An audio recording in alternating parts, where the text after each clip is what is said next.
আর এখন দেখলো আমাদের নদীর ভিউটা গাইস, একদম মানে অত সুন্দর লাগছিল না, কোনো বলার নেই গাইস। আর এখন ফাইনালি কুলগুলো আমাদের রেডি হয়ে গেছে, তোমরা দেখতে পাচ্ছ গাইস। ফাইনালি এখন জলজিরা নিয়ে নিলাম, দেখতে পাচ্ছ গাইস। আর ভিডিওটা অনেক পরিমাণে শেয়ার করো, যেরকম বুঝতে পারে যে আমাদের এখানে অনেকই প্রায় কুল গাছ আছে গাইস।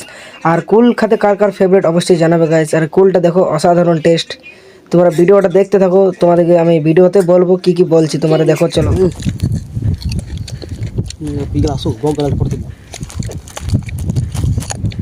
বিরাট টেস্ট গো, বিরাট টেস্ট। দেখতে পাচ্ছি আমাদের কাকা, এর জন্য আমরা ফাইনালি বিশেষ করে গেছিলাম কলকাতা, পুরো হাসি দিচ্ছে গাইস। আর কুলগুলো খুবই টেস্ট ছিল, তোমরা তো বুঝতে পারছো। আরো ঘুরে তোমরা ভিডিওটা দেখো, তবে খুবই মজা পাবে গাইস। বিরাট রকম টেস্ট, কুল খাওয়া মানে বিরাট ব্যাপার। শেয়ার করো, আর মেয়েদের বেশি করে শেয়ার করবে, মেয়েরা বেশি করে কুল খাই যাবে। চলো গাইস, এতদিনই কেমন লাগলো এভরিওয়ান, এই ভিডিওটা এত ধরে কেমন লাগলো অবশ্যই একটু জানাবে। টাটা।